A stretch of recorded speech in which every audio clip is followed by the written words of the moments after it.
नमस्कार प्रिय दर्शकों, लॉन्ग लाइफ चैनल पर आप सभी का स्वागत है। आप सभी को पता है कि कर्म किसे कहते हैं, कौन से कर्म करने चाहिए या नहीं करने चाहिए। लेकिन इस वीडियो में कर्म को, पाप पुण्य को बहुत ही बारीकी से एक्सप्लेन किया गया है। इसे सुनने के बाद आपको पता चलेगा कि क्या सही है और क्या गलत है। आप इसके बाद कभी भी गलत कर्म नहीं कर सकते। फिर आप गलत कर्म करना छोड़ेंगे तो आपको सफलता से कोई नहीं रोक सकता।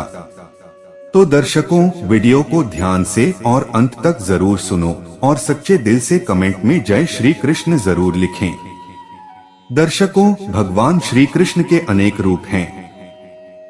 उन्होंने हर रूप में जिंदगी जीने के बारे में बताया है। कृष्ण कहते हैं, दूसरों से खुद की तुलना मत करो। अगर तुम्हारे पास उससे कम संसाधन है तो उसी में खुशी से जिंदगी जीना सीखें। आइए जानते हैं श्री कृष्ण से जुड़ी कुछ खास बातों को। भगवान कृष्ण कहते हैं, किसी दूसरे व्यक्ति के सहारे अपनी जिंदगी को जीने से बेहतर है कि आप अपनी जिंदगी को अपने बल पर जीना शुरू कर दें। आगे कृष्ण कहते हैं, अपने भाग्य पर भरोसा रखो, सब कुछ अच्छा होगा। कृष्ण कहते हैं, हमें हमेशा अच्छे कर्म करने चाहिए। अच्छे कर्म का फल हमेशा अच्छा होता है। गलत कर्म का फल भी गलत ही मिलता है। आपका अच्छा किया गया कर्म कभी व्यर्थ नहीं जाएगा। आगे कृष्ण कहते हैं कि अगर आप अपने लक्ष्य को पाने के लिए कड़ी मेहनत करते हैं तो एक दिन जरूर आप प्राप्त कर लेते हैं। मन में शांति और भगवान के प्रति सच्ची लगन हो तो परमात्मा पर विजय प्राप्त करना मुश्किल नहीं है। कोई भी काम शुरू करो तो उसे पूरा करके ही छोड़ो। गीता में भगवान श्री कृष्ण ने कहा है कि इंसान के कर्मों से ज्यादा उनको करने के पीछे की नीयत मायने रखती है।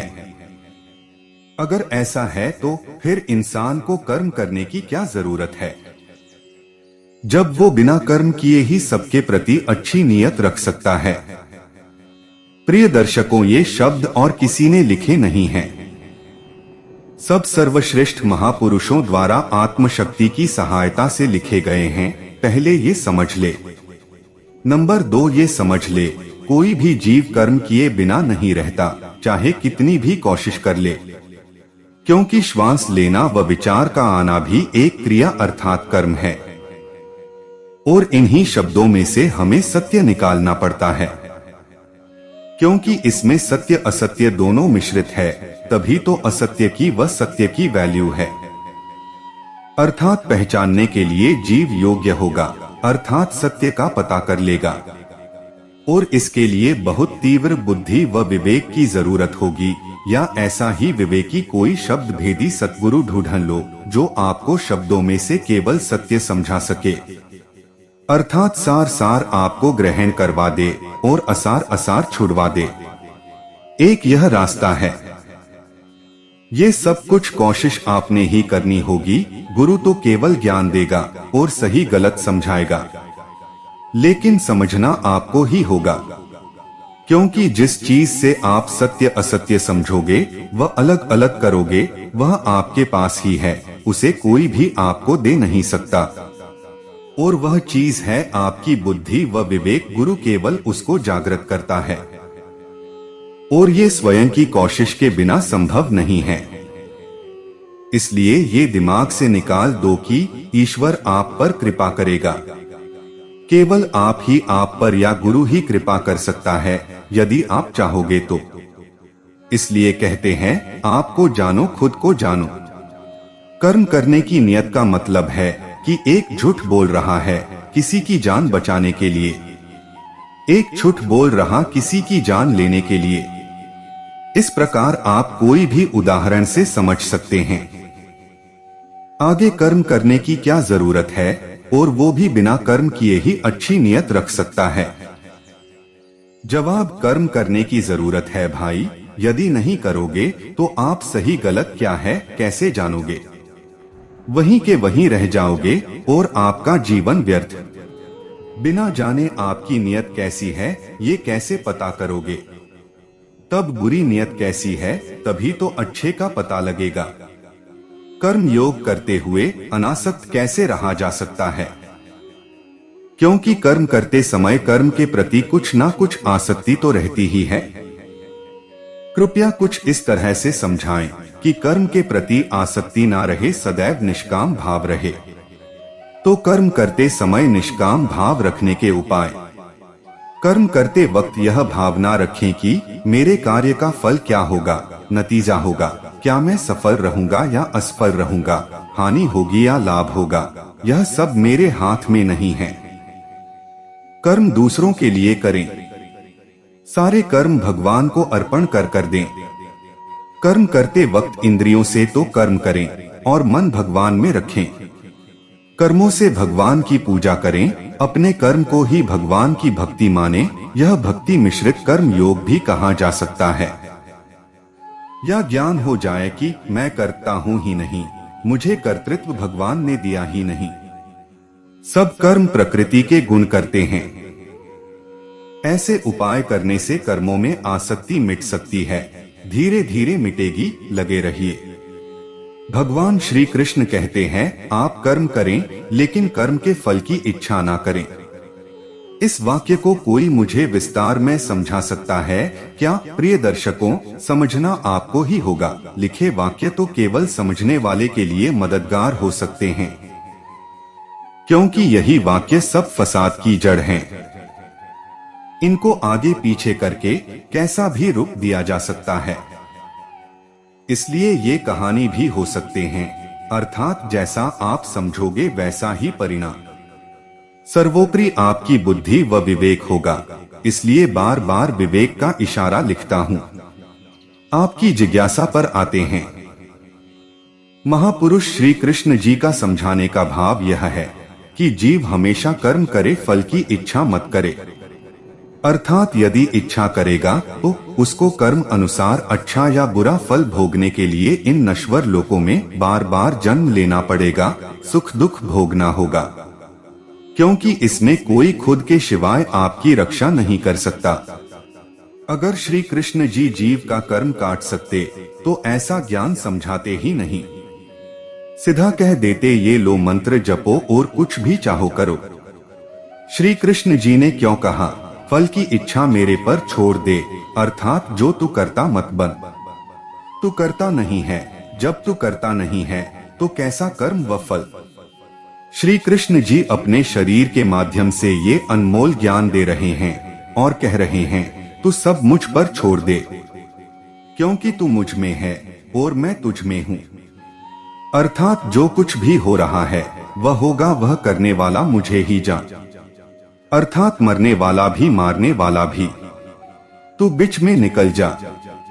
ऐसी अवस्था में रहकर कर्म करने से तू परम धाम को प्राप्त होगा, अर्थात मुझे ही प्राप्त होगा। लोग श्री कृष्ण जी के शरीर को श्री कृष्ण मान रहे हैं, जबकि वो सत्य नाम व सत्पुरुष का अगम सत्य ज्ञान जीव को समझा रहे हैं। और जीव श्री कृष्ण के नाम व शरीर में आस लगा रहा है, अर्थात सत्य ज्ञान सुनकर भी भ्रमित हो रहा है और मंत्र जप कर सत्य ज्ञान को अनसुना कर रहा है। क्योंकि मंत्र जाप भी तो कर्म है, अत वो दोबारा जन्म लेकर भोगना होगा। श्री कृष्ण जी इस अमर ज्ञान द्वारा चेतावनी दे रहे हैं, जीव को समझ जा, अभी वक्त है। इसी को समझाने का प्रयास सतन श्री कबीर साहिब ने विस्तार से किया है। कबीर कहा, मुवा मिथ्या जन्म गवाए, जब तप मंत्र ध्यान से कभी मुक्ति ना होए। कबीर सब कहते भेद हमारा, कोई नहीं कहता भेद मेरा, पावेगा वोई जहां का सतगुरु पुरा होई। ईश्वर किसी भी मानव को उस वक्त तुरंत क्यों नहीं रोकते या सजा देते जब वह कोई पाप कर्म करता है। ईश्वर ने आपको विकसित मन दिया है सोचने को, ईश्वर ने विकसित बुद्धि दी है निर्णय लेने के लिए, ईश्वर ने बहुत ही विकसित चित्त दिया है स्मृतियों के लिए, और ईश्वर ने अहम तत्व दिया है आपकी मशल मेमोरी और अपने आप को जानने के लिए कि आप कौन हैं। अब आप कोई काम करने जाते हैं तो उस काम करने इच्छा आपके मन में उठती है। फिर आपकी स्मृति बताती है कि पहले आपने ऐसा किया था तो कैसा अनुभव हुआ था। फिर आपकी बुद्धि निर्णय लेती है कि वह उस काम को करे या न करे। अब कोई भी काम आप अपनी वासनाओं के प्रभाव में आकर करते हैं कि अपनी बुद्धि को विवेक की कसौटी पर कसकर करते हैं। यदि वासनाएं हावी हैं, तब आपकी बुद्धि निश्चयात्मक निर्णय ले ही नहीं पाएगी, और यदि विवेक के द्वारा बुद्धि निर्णय लेगी तो बुरे कामों को समर्थन ही नहीं देगी। अब आते हैं कि ईश्वर आपके काम में ही हस्तक्षेप क्यों नहीं करता। तो पहला हस्तक्षेप तो उसने आपको बुद्धि और विवेक देकर कर ही दिया है। दूसरे, ईश्वर यदि हर क्रिया में हस्तक्षेप करने लग जाए तो प्रकृति का व्यवहार ही रुक जाएगा। आप ही सोचिए, ईश्वर किसकी रक्षा करे?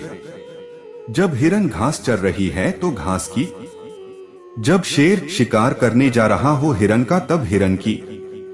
प्रकृति में संतुलन है, केवल उस संतुलन को मनुष्य अपनी वासनाओं के कारण अव्यवस्थित कर रहा है। गीता में भगवान श्री कृष्ण ने कहा है कि इंसान के कर्मों से ज्यादा उनको करने के पीछे की नियत मायने रखती है।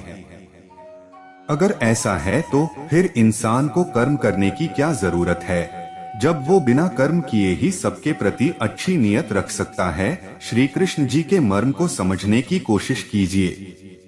मान लीजिए आप किसी जंगल में हैं और आप देखते हैं कि सांप ने एक मुर्गी को जकड़ा हुआ है जो छटपटा रही है।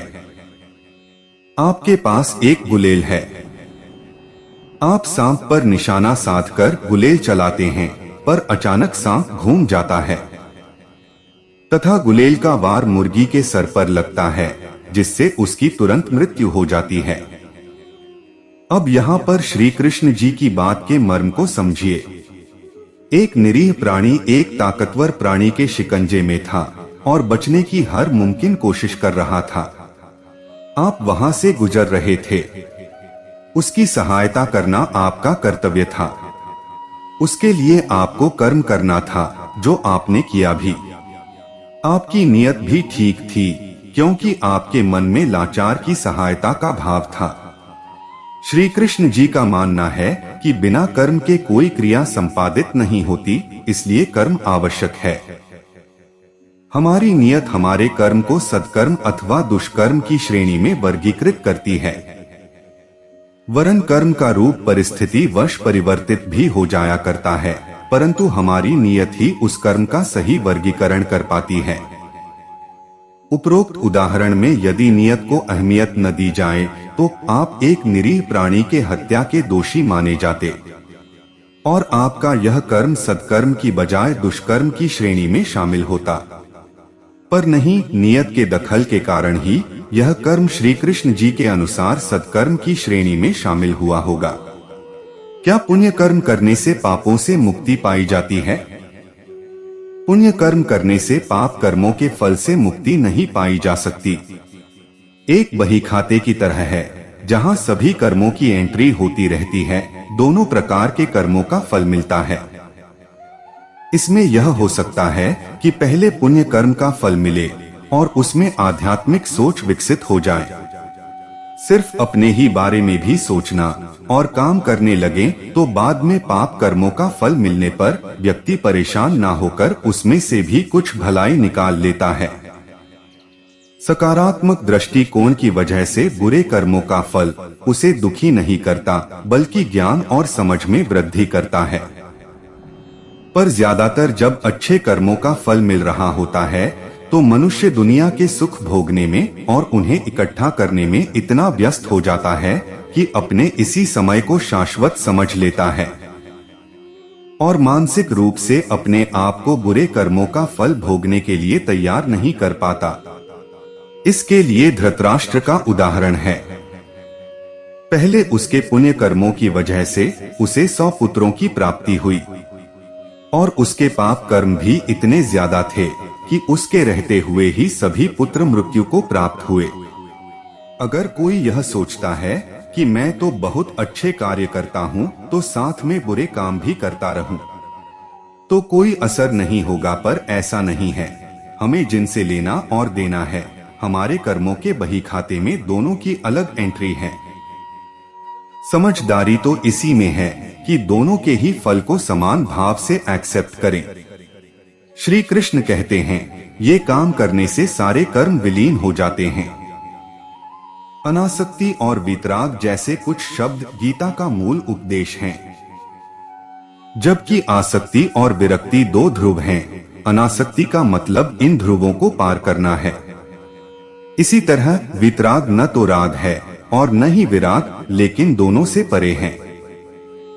ये ध्रुवताएं और कुछ नहीं बल्कि अहंकार की झलक हैं।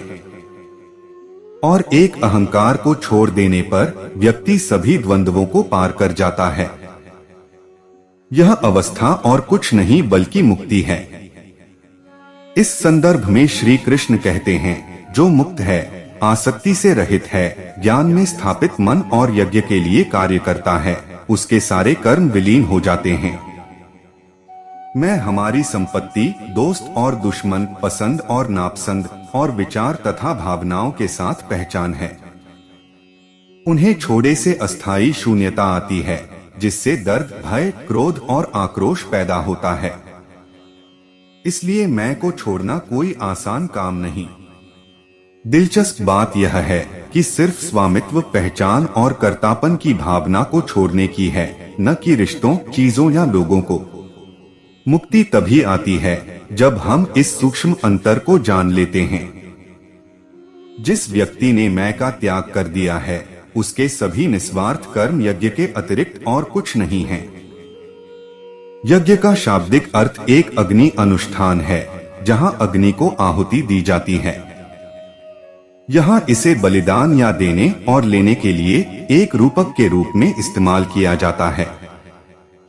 हम आग को आहुति देते हैं, जो बदले में हमें गर्मी देती है, जो खाना पकाने, पानी को तरल रूप में रखने और शरीर के तापमान को बनाए रखने जैसे उद्देश्यों के लिए जीवन में आवश्यक है। मानव शरीर की क्रिया एक यज्ञ की तरह है, जिसमें एक अंग देता है और दूसरा लेता है, और वे सभी अन्योन्याश्रित हैं। श्री कृष्ण इसलिए कहते हैं, अर्पण का कार्य, हवन, अग्नि, निष्पादक सभी ब्रह्मा हैं, और यहाँ तक कि प्राप्त गंतव्य या परिणाम भी ब्रह्मा हैं। अहंकार को छोड़ना ही स्वयं को मुक्त करके ब्रह्मा को पाना है। क्या अज्ञानतावश किया गया कर्म का कोई पाप और दोष नहीं लगता, और कोई पुण्य और लाभ भी नहीं मिलता होगा? सबसे बड़ा पाप ही अज्ञानता है, और अज्ञानता में किया गया कोई कर्म का फल न मिले ऐसा नहीं होता। कर्म कभी निष्फल नहीं होते। अज्ञानता भी तो आपकी ही है। मनुष्य योनि मिलने पर भी ज्ञान न प्राप्त कर अज्ञानता में रहना स्वयं एक पाप है। तो फल आपके कर्मों के हैं, उनके पीछे ज्ञान था या अज्ञान, यह आपको सोचना है। इसलिए मनुष्य को चेतन रहकर अपने कर्मों का संज्ञान लेते रहने चाहिए। अगर अज्ञानता के कर्मों के फल नहीं होते तो मोक्ष तो बेहद आसान था। अज्ञानी जीवन जियो, मोक्ष मिल जाएगा, क्योंकि अज्ञानी जीवन से न पुण्य उपजेंगे और न ही पाप। आत्मा की मुक्ति हो जाएगी। भगवत गीता के अनुसार भक्ति से मुक्ति मिलती है। कृष्ण ने सकाम या निष्काम के बारे में कुछ नहीं कहा। तो क्या मैं सकाम भक्ति करके मुक्ति पा सकता हूँ? प्रभु, आप गीता एक बार फिर से पढ़ लीजिए। पूरी गीता का सार ही है, तू कर्म कर, फल की चिंता मत कर। उसके बाद भी आप कह रहे हैं कि कृष्ण ने सकाम और निष्काम के विषय में कुछ नहीं कहा। आप जो चाहे वह करें, लेकिन अपनी मान्यताओं के लिए क्यों बेकार में शास्त्रों को बदनाम कर रहे हैं? प्रश्न सीधा भी हो सकता था कि क्या सकाम भक्ति से मुक्ति मिल सकती है या नहीं, परंतु इसमें भी बिना जाने आपने शास्त्रों और कृष्ण के नाम का सहारा ले लिया। वैसे आपको मुक्ति चाहिए ही क्यों, यह सोचा है आपने? अभी इच्छाएं हैं, अभी जरूरतें हैं, तो पहले वो पूरी कीजिए। मुक्ति तो मन से होती है। जब मन में ही इच्छाएं हैं तो मुक्ति कैसे मिलेगी? गीता में श्री कृष्ण कहते हैं, संपूर्ण कर्मों को मुझ में त्याग कर तुम केवल एक कृष्ण को सर्वशक्तिमान परमेश्वर जानकर उसकी शरण में आ जाओ। मैं तुमको सभी पापों से मुक्त कर मोक्ष की प्राप्ति कराऊंगा। दर्शकों, पवित्र भगवत गीता का सही अर्थ वही पूर्ण गुरु खोल सकता है जिसने श्री कृष्ण जी को जान लिया हो। बाकी गुरु मनमाना अर्थ निकालकर काल जाल में ही रह जाते हैं। आइए आपकी मदद करते हैं सत्य समझने के लिए। अपनी बुद्धि व विवेक लगाकर समझिए सत्य को। यहाँ कृष्ण जी दो रूपों में ज्ञान दे रहे हैं। एक कृष्ण जी मन रूप में अर्थात सूक्ष्म शरीर व स्थूल शरीर जो एक ही है, काल रूप है जिसका नाम कृष्ण है। और एक आत्मस्वरूप रूप है अर्थात आत्मा। आत्मा का स्वरूप ही श्री कृष्ण जी का आदि स्वरूप है, मन व स्थूल शरीर नहीं जो जीव देख रहा है। इसलिए जो श्री कृष्ण दिख रहा है, बोल रहा है, सुदर्शन धारण कर रहा है, जो ऋषि मुनियों को खा व उत्पन्न कर रहा है, वह काल रूप कृष्ण है। असली आदि कृष्ण तो आत्मा में रमा हुआ है, जैसे चकमक में आग, दूध में मक्खन रहता है, जो हर जीव के पास है। कण कण में नहीं, कण कण में काल रूप में कृष्ण नाम स्वरूप है मन रूप में, अर्थात तेज प्रकाश व अनहद नाद धुन व आकाश रूप में। इसलिए आपकी समझ में सत्य नहीं आ रहा है। आप महागलती करके काल को आदि कृष्ण आत्मस्वरूप समझ रहे हैं, जो काल रूप में अपने ही भक्तों ऋषि मुनियों आदि को खा रहा है व उत्पन्न कर रहा है। वह आपको कर्मकांड व पाखंड में उलझा रहा है। यदि आप काल की शरण में जाओगे तो आपको खा जाएगा, फिर उत्पन्न कर देगा। आप जानबूझकर मूर्खता अज्ञानता से अंधे कुएं में क्यों कूद रहे हैं? काल रूप कृष्ण में आदि कृष्ण अर्थात आत्मस्वरूप जागृत होकर परमात्मा स्वयं अपना ज्ञान भेद बता रहा है।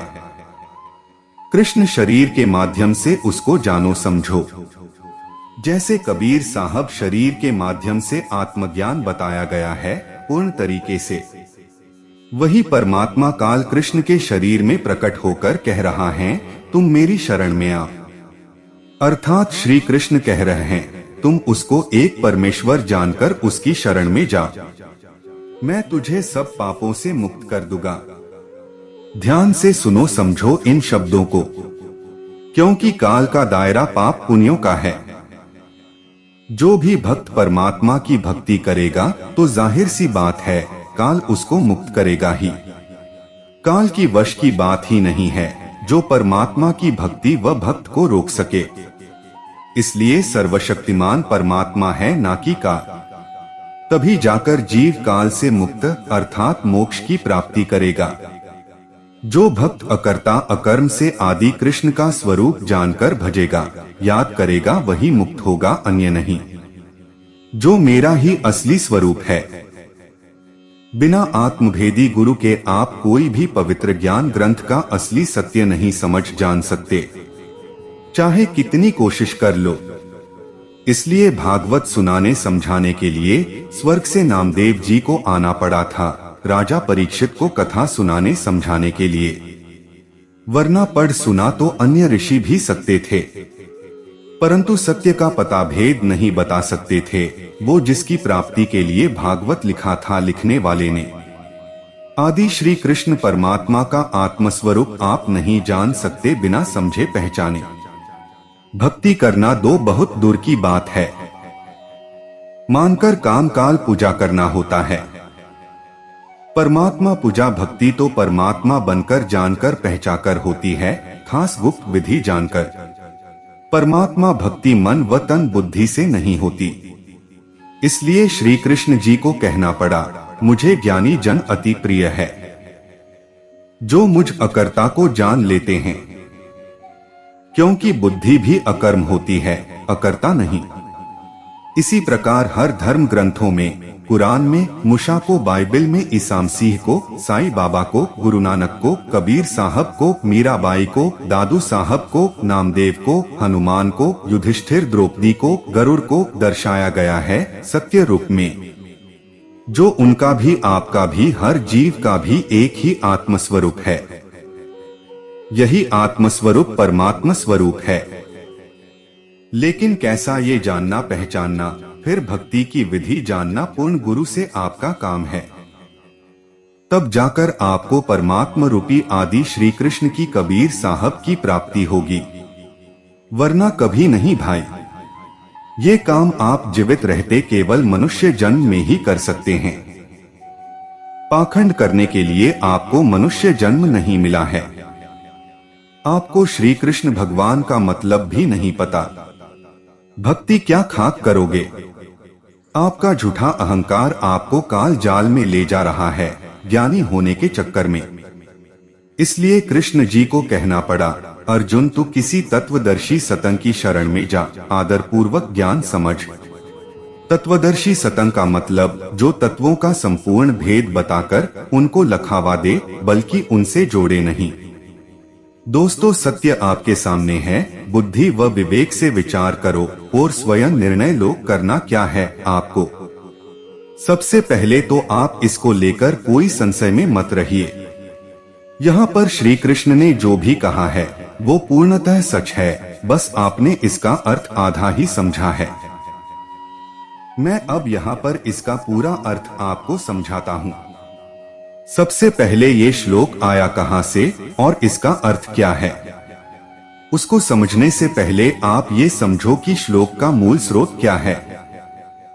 श्रीमद् भगवद गीता में श्री कृष्ण ने अपनी प्राप्ति के लिए मुख्य दो मार्ग बतलाए हैं, सांख्य योग और कर्मयोग। कर्मयोग में श्री कृष्ण बताते हैं कि सब कुछ भगवान का समझकर सिद्धि असिद्धि में समत भाव रखते हुए आसक्ति और फल की इच्छा का त्याग कर भगवदाज्ञानुसार केवल भगवान के ही लिए सब कर्मों का आचरण करना तथा श्रद्धा भक्ति पूर्वक मन वाणी और शरीर से सब प्रकार भगवान के शरण होकर नाम गुण और प्रभाव सहित उनके स्वरूप का निरंतर चिंतन करना, यह कर्मयोग का साधन है।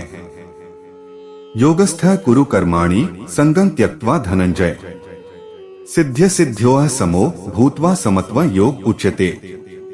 अर्थात हे धनंजय, आसक्ति को त्याग कर तथा सिद्धि और असिद्धि में संभाव होकर योग में स्थित हुए तुम कर्म करो। यह संभाव ही योग कहलाता है। समत्व का अर्थ है कि जो कुछ भी कर्म किया जाए उसके पूर्ण होने और न होने में तथा उसके फल में संभाव रहने का नाम ही समत्व है। फिर श्री कृष्ण अध्याय 5वें के श्लोक 10 में कहते हैं कि जिसका जिक्र आपने अपने प्रश्न में किया है वह यही श्लोक है, जिसका अर्थ है कि जो पुरुष सब कर्मों को पूर्ण परमात्मा में अर्पण करके और आसक्ति को त्याग कर शास्त्र विधि अनुसार कर्म करता है, वह साधक जल से कमल के पत्ते की भांति पाप से लिप्त नहीं होता। अर्थात पूर्ण परमात्मा की भक्ति से साधक सर्व बंधनों से मुक्त हो जाता है। जो पाप कर्म के कारण बंधन बनता है। कहने का तात्पर्य यह है कि यहाँ पर कर्म करने को कहा जा रहा है। आसक्ति को त्याग कर कर्म करने का यह अर्थ बिल्कुल भी नहीं कि आप किसी का बलात्कार कर दें, आप किसी की हत्या कर दें और बोले कि अरे मैं तो आसक्ति को त्याग कर कर्म कर रहा हूँ, तो यह पाप है। कर्म करने का अर्थ वह कर्म जो परमात्मा के आज्ञा अनुसार परमात्मा के द्वारा बताया गया शास्त्र सम्मत शास्त्र विधि द्वारा सुझाया गया, वह कर्म करना ही कर्म योग है। यह नहीं कि जो मन में आया वो करते जा रहे हैं। और बोल दिए कि गीता में लिखा हुआ है कि श्री कृष्ण ने बोला था कि आसक्ति को त्याग कर कर्म कर, उससे तू पाप को प्राप्त नहीं होगा।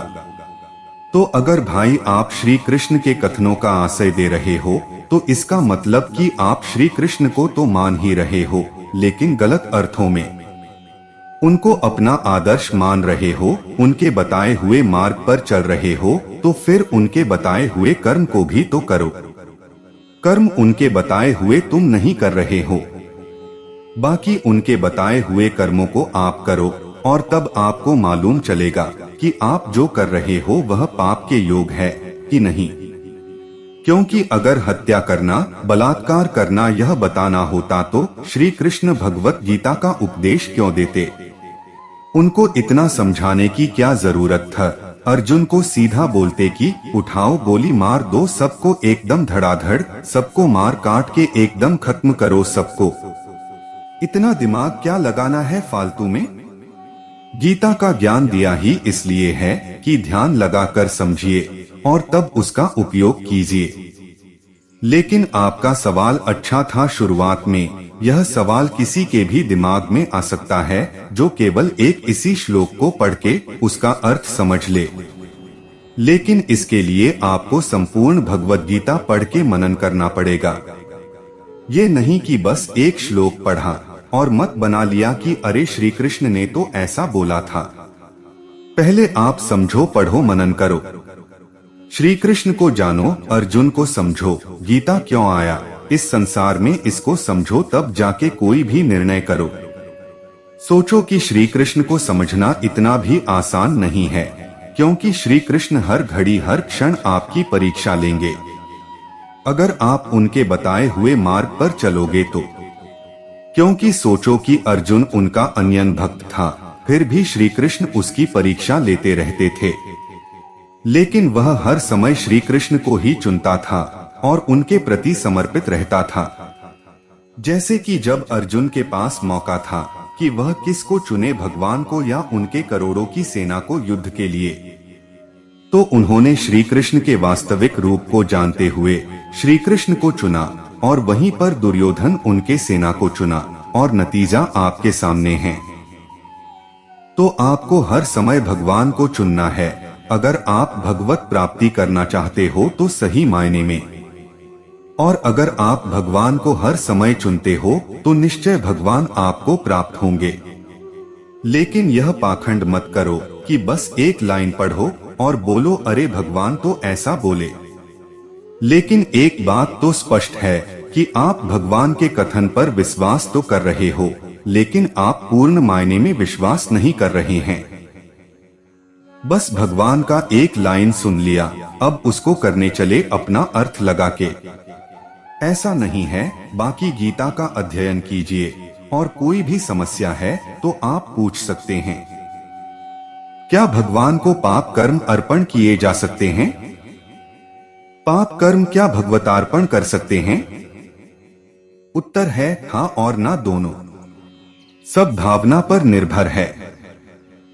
हाँ, गीता के यत करोषि में सब कर्म समन्वित हैं।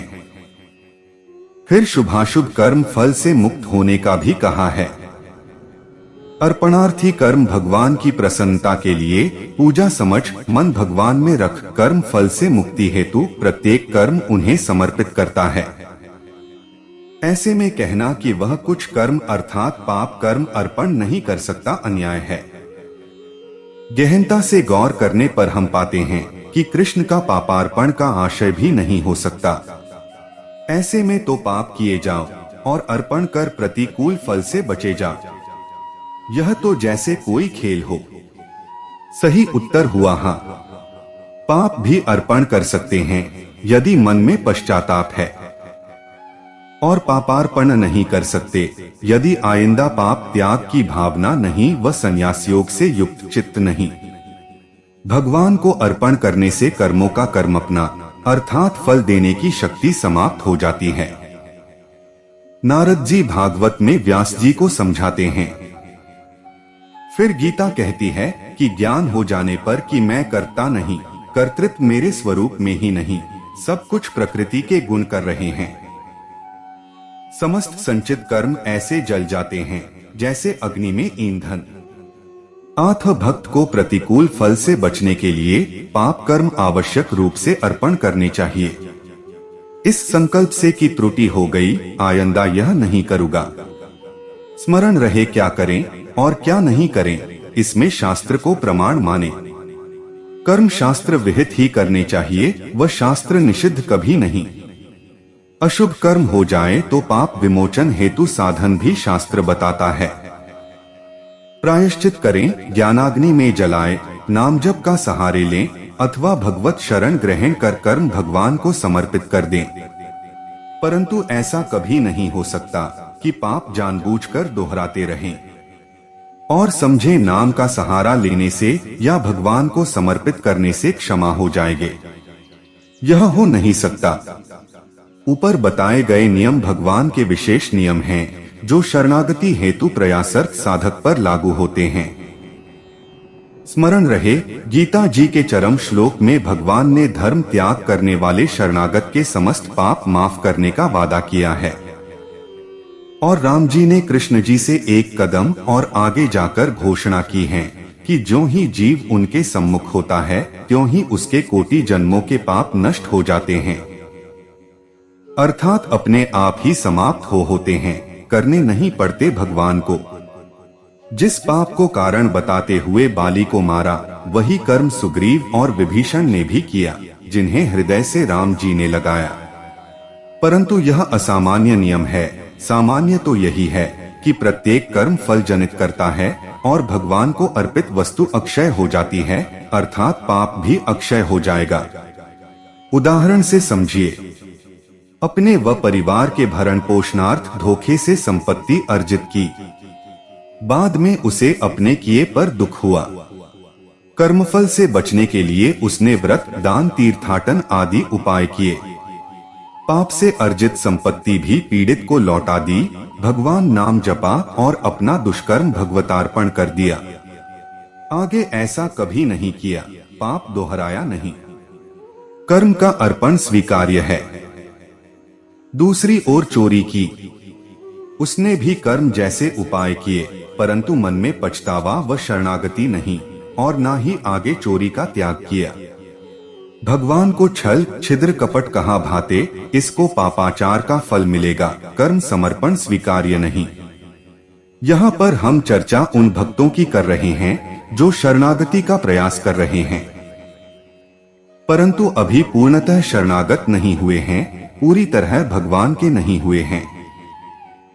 वरना शरणागत भक्तों का प्रत्येक कार्य ही अकर्म होता है, क्योंकि उनके कार्यों के कर्ता भगवान है, वह नहीं। जैसे अर्जुन ने भगवान के कहने पर बिना धर्माधर्म पर विचार किए निहत्थे कर्ण को मार दिया। मान लो यदि यहाँ अर्जुन शरणागत न होता और बिना भगवान की आज्ञा के स्वेच्छा से कर्ण को मारता, तब तो यह कृत पाप होता और फिर वह भगवान को यह पाप अर्पण करके माफ करवा सकता था। भक्ति का, शरणागति का समस्त सार यही है कि भगवान की शरण में जाने से, भगवान के सन्मुख मानसानुसार होने से समस्त पाप माफ हो जाते हैं। तब भगवान को सच्चे पश्चाताप से पाप अर्पण करने से पाप माफ क्यों न होंगे। शरण ग्रहण करने वाले के पापों को माफ करने की गारंटी राम जी और कृष्ण जी दोनों ने ही दी है। तो प्रिय दर्शकों, उम्मीद करता हूँ कि आपको वीडियो पसंद आया होगा और आप हमारे चैनल पर नए हो तो वीडियो को लाइक और चैनल को सब्सक्राइब जरूर करें। आपके एक लाइक से ही हमें प्रेरणा मिलती है और हम मोटिवेट होते हैं। धन्यवाद।